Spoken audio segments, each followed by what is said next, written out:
நேயர்களுக்கு வணக்கம். இன்றைய காலை நேர தலைப்பு செய்திகள். இலங்கை பொது பயன்பாட்டு ஆணைக்குழு நேற்றைய மின்வெட்டுக்கு மட்டுமே மின்சார சபைக்கு அனுமதி வழங்கியுள்ளதாக தெரிவித்துள்ளது.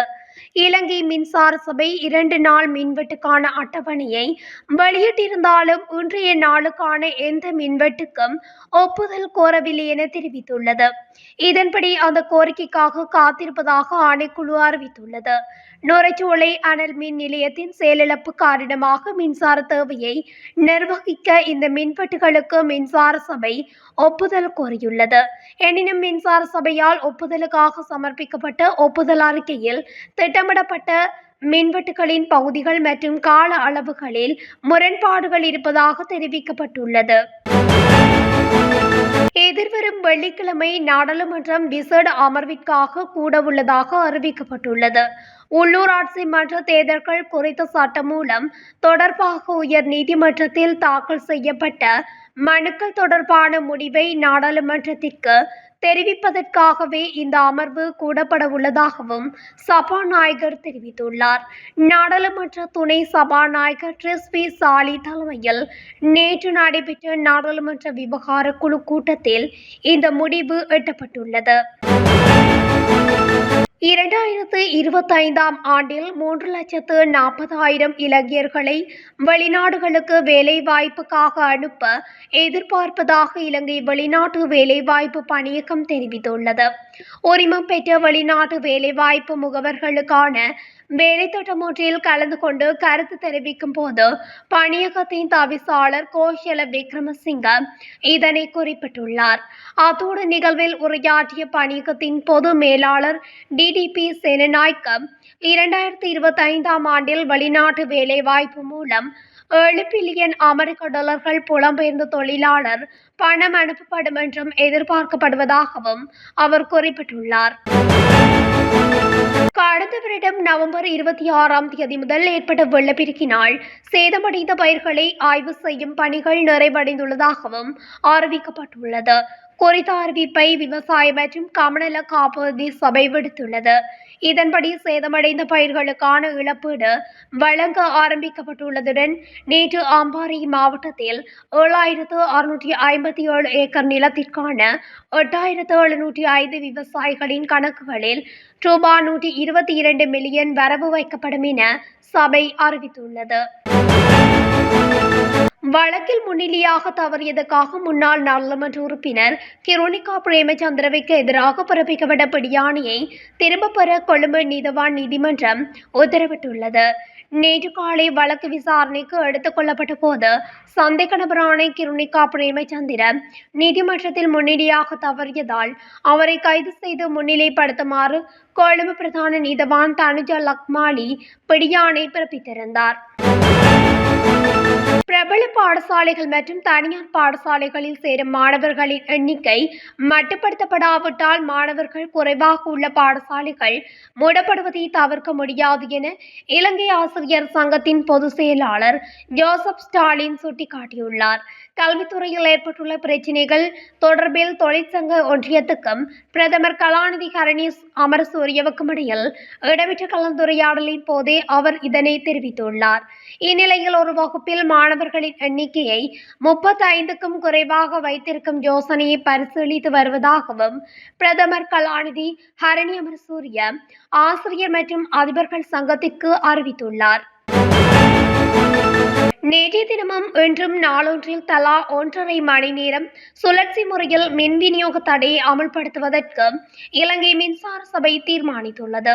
நேற்று நடைபெற்ற விசேட கலந்துரையாடலில் இந்த தீர்மானம் எடுக்கப்பட்டுள்ளதாக இலங்கை மின்சார சபை தெரிவித்துள்ளது. நேற்று முன்தினம் நாடளாவிய ரீதியில் ஏற்பட்ட திடீர் மின் தடையை அடுத்து நுரைச்சோலை அனல் மின் நிலையத்தின் 3 மின் உற்பத்தி இயந்திரங்களும் செயலிழந்துள்ளன. குறித்த இயந்திரங்களை மீண்டும் தேசிய மின் கட்டமைப்புடன் இணைப்பதற்கு சுமார் 4 நாட்கள் ஆகும் என தெரிவிக்கப்பட்டுள்ளது. இந்த இயந்திரங்களின் செயலிழப்பினால் தேசிய மின் கட்டமைப்பில் ஏற்பட்டுள்ள சமநிலையற்ற தன்மையை முகாமை செய்து மின்சக்தியை பங்கீடு செய்யும் நோக்கில் மின்வெட்டை அமல்படுத்துவதற்கு தீர்மானிக்கப்பட்டுள்ளது. ஹட்டன் மஸ்கலியா பிரதான வீதியில் உள்ள நோர்வுட் நியூ வேலி பகுதியில் முச்சக்கர வண்டியும் லோரியும் மோதி விபத்துக்குள்ளானதில் முச்சக்கர வண்டியின் சாரதி உட்பட பெண்ணொருவர் படுகாயமடைந்து டிக்கோயா ஆதார வைத்தியசாலையில் அனுமதிக்கப்பட்ட சம்பவம் திங்கட்கிழமை மாலை 4 மணியளவில் இடம்பெற்றுள்ளது.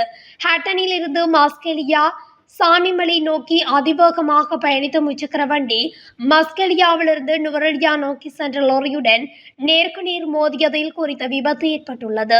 முச்சக்கர வண்டியின் அதிக வேகமே விபத்துக்கான காரணம் எனவும் விபத்தில் முச்சக்கர வண்டிக்கு பலத்த சேதம் ஏற்பட்டதாகவும் நோர்வுட் போலீசார் தெரிவித்துள்ளனர். இலங்கை மத்திய வங்கியில் வேலைவாய்ப்புகள் இருப்பதாக குறிப்பிட்டு 3ஆம் தரப்பில் இருந்து வெளியாகும் விளம்பரங்கள் தொடர்பில் பொதுமக்கள் அவதானமாக இருக்குமாறு எச்சரிக்கை விடுக்கப்பட்டுள்ளது. அத்துடன் மத்திய வங்கி 3ஆம் தரப்பு தளங்களில் வேலைவாய்ப்புகளை இடுகையிடுவதில்லை என்றும் தெளிவுபடுத்தியுள்ளது. அனைத்து அதிகாரப்பூர்வ வேலை வாய்ப்புகளும் அதன் வலைதளம் மற்றும் அதிகாரப்பூர்வ சமூக ஊடக சேவையில் மாத்திரமே கிடைக்கும் என்று மத்திய வங்கி வலியுறுத்தியுள்ளது. அதேபோல மோசடிகளை தவிர்க்க இந்த அதிகாரப்பூர்வ தளங்கள் மூலம் வேலை இடுகைகளை சரிபார்க்க பொதுமக்களுக்கு அறிவுறுத்தப்பட்டுள்ளது. ஜனாதிபதி நிதியத்திலிருந்து முறைகேடாக நிதி பெறப்பட்டுள்ளதாக என்றால் அந்த நிதியை மீளப்பெற வேண்டும். மதுபான சாலைகளுக்கு சட்டவிரோதமாக அனுமதி பத்திரங்கள் வழங்கப்பட்டிருந்தால் அந்த அனுமதி பத்திரங்களை ரத்து செய்ய வேண்டும் என இலங்கை தமிழரசு கட்சியின் மட்டக்களப்பு மாவட்ட நாடாளுமன்ற உறுப்பினர் இரா சாணக்கியன் தெரிவித்துள்ளார். அரசியல்வாதிகளுக்கு மதுபான அனுமதி பத்திரங்கள் வழங்கப்பட்டதாக சொல்லப்பட்டது. வழங்கப்பட்ட பட்டியலையும் வாசித்தார்கள். அதற்கு பிறகு எந்த நடவடிக்கையையும் காணவில்லை. ஜனாதிபதி நிதியத்தில் இருந்து அரசியல்வாதிகள் பணம் பெற்றதாக ஒரு பட்டியல் வாசிக்கப்பட்டது. அதன் பின்னரும் ஒன்றும் நடைபெறவில்லை. பட்டியல்களை அனைவரும் வெளியிடலாம், ஆனால் அவர்களிடம் இருக்கின்ற பணத்தினை மீளப்பெற வேண்டும். மக்களுடைய பணத்தை முறைகேடாக நட்டஈடாக எடுத்திருக்கிறார்கள் என்றால் அரசாங்கத்தில் இருக்கின்றவர்கள் பட்டியல்களை வெளியிட்டால் மாத்திரம் போதாது. நிதியை பெற்றவர்களிடமிருந்து மீள அந்த நிதியை பெற வேண்டும் என குறிப்பிட்டுள்ளார். காங்கேசன்துறை நாகப்பட்டினம் இடையிலான கப்பல் போக்குவரத்து சேவை மீண்டும் ஆரம்பிக்கப்பட்டுள்ளதாக தெரிவிக்கப்பட்டுள்ளது. குறித்த சேவையானது நாளை தனது சேவையினை ஆரம்பிக்கவுள்ளது. சிவகங்கை கப்பல் சேவை நிறுவனத்தின் தலைவர் சுந்தரராஜ் பொன்னுசாமி இதனை தெரிவித்துள்ளார். இந்த கப்பல் சேவையானது செவ்வாய்க்கிழமை தவிர்த்து வாரத்திற்கு 6 நாட்கள் ஈடுபடும் என அந்த நிறுவனம் அறிவித்துள்ளது. கொரினாக்கல் தோராய பகுதியில் இடம்பெற்ற பேருந்து விபத்துக்கான காரணம் வெளியானது. இந்த நிலையில் பேருந்து அதிக வேகமாக இயக்கப்பட்டதன் காரணத்தினாலே குறித்த விபத்து ஏற்பட்டுள்ளதாக போலீஸ் ஊடக பேச்சாளரும் மூத்த அத்தியட்சகருமான பூத்திகா மணதுங்க தெரிவித்தார். கதிர்வெளவிலிருந்து கொரினாக்கல் நோக்கி பயணித்த பேருந்து ஒன்று தோரையாய பகுதியில் நிறுத்தப்பட்டிருந்த வேளையில் மாதுரோயாவிலிருந்து கொழும்பு நோக்கி பயணித்த பேருந்து ஒன்று குறித்த பேருந்தின் மீது மோதியதில் குறித்த விபத்து ஏற்பட்டுள்ளது. அதிகாலையில் ஏற்பட்ட கோர விபத்தில் 4 பேர் உயிரிழந்துள்ளதாகவும் போலீசார் தெரிவித்துள்ளனர். இந்த சம்பவத்தில் காயமடைந்த 28 பேர் கொரோனாக்கள் போதனா வைத்தியசாலையில் அனுமதிக்கப்பட்டுள்ளதுடன் அவர்களில் 3 நிலைமை கவலைக்கிடமாக உள்ளதாக தெரிவிக்கப்பட்டுள்ளது. சம்பவம் தொடர்பில் கொரோனாக்கள் போலீசார் மேலதிக விசாரணைகளை முன்னெடுத்து வருகின்றனர். கிளிநொச்சி தர்மபுரம் போலீஸ் பிரிவுக்குட்பட்ட நெத்தரையாற்று பகுதியில் சட்டவிரோத கசிப்பு உற்பத்தியில் ஈடுபட்ட 4 பேர் கைது செய்யப்பட்டுள்ளனர். குறித்த பகுதியில் சட்டவிரோத கசிப்பு உற்பத்தி இடம்பெறுவதாகவும் தர்மபுரம் போலீசாருக்கு இரகசிய தகவல் கிடைக்கப்பெற்றதை அடுத்து சுற்றி வளைப்பு நடவடிக்கை மேற்கொள்ளப்பட்டது. இதன்போது கசிப்பு உற்பத்தியில் ஈடுபட்ட 4 சந்தேக நபர்களும் 45 போத்தல் கசிப்பு, 233 போத்தல் கோடா மற்றும் கசிப்பு உற்பத்திக்கு பயன்படுத்தப்படும் உபகரணங்கள் என்பனவற்றை போலீசார் பறிமுதல் செய்துள்ளனர். யாழ்ப்பாணம் ஆரியகுளத்தைச் சேர்ந்த இளைஞர் ஒருவரை கடத்தி 8 மில்லியன் ரூபாய் நிதி மோசடி செய்த வழக்கில் ஒரு பெண் உட்பட 4 சந்தேக நபர்கள் யாழ்ப்பாணம் போலீசாரால் கைது செய்யப்பட்டுள்ளனர். போலீசாரின் கூற்றுப்படி குறித்த இளைஞன் வேலைக்காக ஐரோப்பா செல்ல திட்டமிட்டிருந்த நிலையில் பெண்ணொருவர் இளைஞரை அணுகி 8 மில்லியன் கொடுத்தால் 2 வாரங்களுக்குள் அவனை அழைத்து செல்வதாக உறுதியளித்துள்ளார்.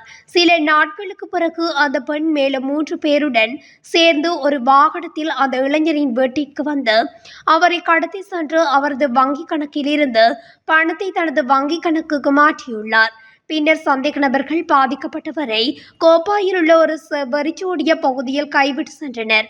சம்பவம் தொடர்பில் இடம்பெற்ற விசாரணையை தொடர்ந்து சந்தேக நபர்கள் கைது செய்யப்பட்டதுடன் குற்றத்துக்கு பயன்படுத்தப்பட்ட வாகனமும் பறிமுதல் செய்யப்பட்டுள்ளது. மன்னார் நீதிமன்றத்துக்கு முன் கடந்த மாதம் 16ஆம் தேதி நடத்தப்பட்ட துப்பாக்கிச் சூட்டு சம்பவத்துடன் தொடர்புடையதாக கைது செய்யப்பட்ட 7 பேரையும் மீண்டும் விளக்கமறியலில் வைக்குமாறு நீதவான் உத்தரவிட்டுள்ளார். கைதானவர்கள் நேற்று மன்னார் நீதவான் நீதிமன்றத்தில் முன்னிலைப்படுத்தப்பட்டனர். இதன்போது அவர்களை எதிர்வரும் 24ஆம் தேதி வரை மீள விளக்கமறியலில் வைக்குமாறு நீதவான் உத்தரவிட்டுள்ளார்.